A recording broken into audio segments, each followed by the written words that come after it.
What's up everyone, it's Adam from Life with Adam. Today I'm back with a brand new lifeguarding video. In today's video, I'm going to be talking about how to survive the final written exam. This is a step-by-step breakdown on what it is, how to study, how to pass each topic so that you can become a lifeguard on your first try. Now this example I'm going to be using is going to be the American Red Cross, but let me tell you something. A lot of these lifeguarding courses, the test is very similar. It's going to be the same topics. It's going to have similar trick questions, and the way to study is all going to be the same. Now, here's the format of the exam. The exam's going to be around 35 to 60 multiple choice questions. If I was going to guess and give you a number, I would say probably 45.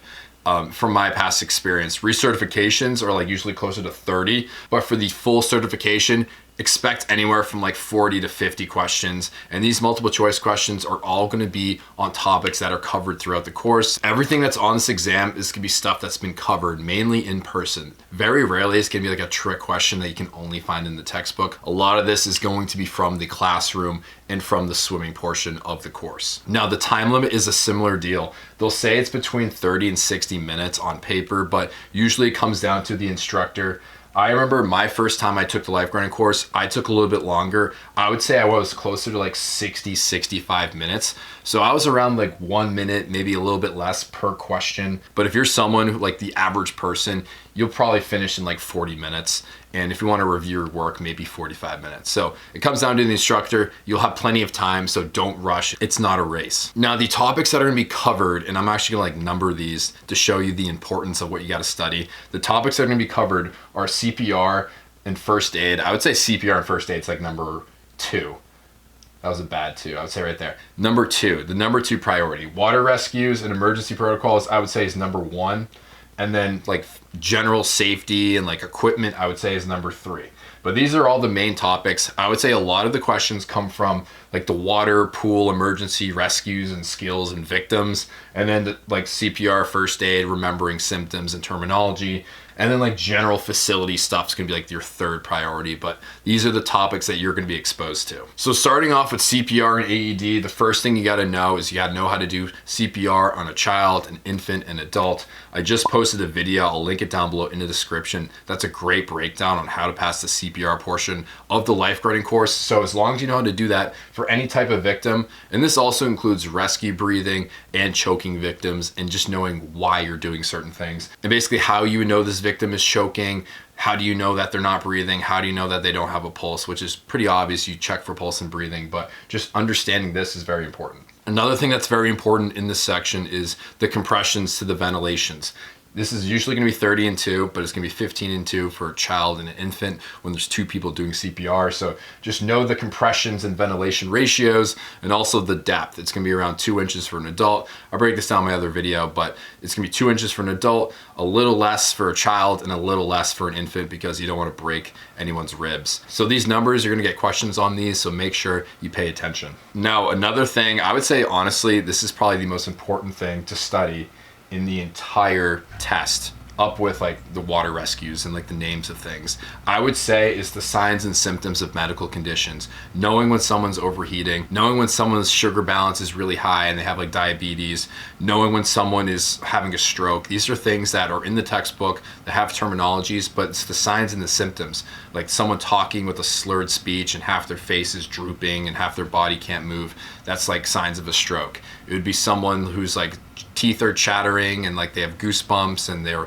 pale, stuff like that. That would be an example of like hypothermia, or someone cold, or someone like who needs to be put into a warm environment. You're gonna get a lot of questions like these. They are kind of common sense, but just make sure you pay attention. So that is also a very big topic for this exam. And the last portion of like CPR AED would be when to use the AED and follow instructions. You might get a question about like, what do you do as soon as you use the AED? As soon as the shock is finished, like what do you do next? You might get questions like that, so pay attention. Now, the next topic for this exam is gonna be the water rescues, the techniques and the skills that you learn in the pool. You need to know the names of every single rescue that you perform, when you do it, and also the differences between different types of victims. There's gonna be active victims, so making rescues on people who are active. There's also gonna be passive victims, making rescues on victims who are passive. So both of these categories have their own tree of different rescue techniques because they're treated completely different. And also you got to keep in mind of spinal management and spinal injuries, stabilizing the head and neck in the pool, out of the pool, shallow water, deep end. These are the techniques that you have to do with backboarding to stabilize the head and neck. So make sure that you pay attention to that and you know the terminology around that. And the last portion of this is going to be recognition, recognizing the type of victim, understanding the certain approach that you should do, what to do next. It kind of ties into like this category right here, emergency action plan, but recognition is really just knowing what kind of victim it is. Is it active? Is it distressed? Is it passive? You'll have questions like that. Now, the next category, I just alluded to it, would be the emergency action plan, the EAP. How do you activate it? What happens if you're the first lifeguard, second lifeguard, third lifeguard?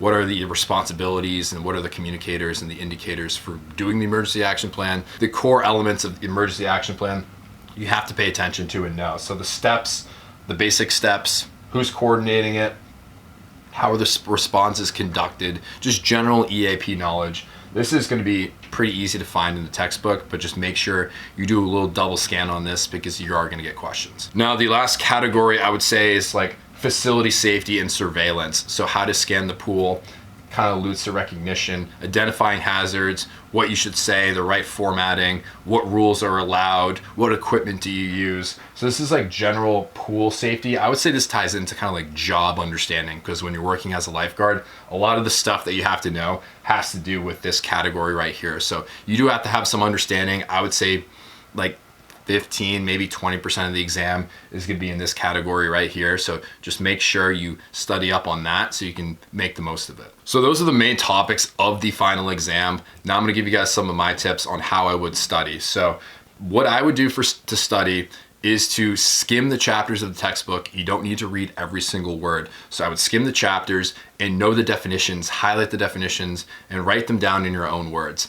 Terminology, acronyms, those are common questions, and those are questions that you're not going to be able to answer with like a kind of common sense approach, especially the acronyms. If you're someone who doesn't know what RICE stands for or HANES stands for, or an acronym like SAMPLE, like these are things where all the answers are going to sound very similar. So make sure you pay attention to that. Another thing you can do is you go on websites like Quizlet and do flashcards. Flashcards are very easy. Another thing I like to do is kind of do my own mock exam. I would take a pillow, throw it on the floor, do CPR, do rescue breathing, make a victim so they start off with breathing and then they can't. Then I would have someone choking who's standing up and then they fall to the floor, so you got to treat it kind of closer to CPR. I would have these scenarios and play them through and actually do it, so it'll help me understand why I'm doing certain things, which is a great way to memorize things. It's similar to writing things down. It's that muscle memory. You should do that and have your own mock exams. Now, another way to study, which I highly recommend, is I have a playlist on my channel with videos about test questions you will see and the answers and why certain options are wrong. So that's a great way to study. I have a whole series and I guarantee you're going to get those questions on your test because I've been in lots of lifeguarding exams, recertification exams, and I know exactly what the American Red Cross and similar certifications ask of you. So I highly recommend you check that out, and that'll be a great resource to understand kind of my thought process so that when you're taking it yourself, you'll know exactly what to do. So this right here is my guide on the final test, the final exam, so that you can pass and understand what it's asking and how to study. Comment down below if you have any questions, like and subscribe to show your support to the channel, and I'll see you all in the next video. Thanks so much. Peace out.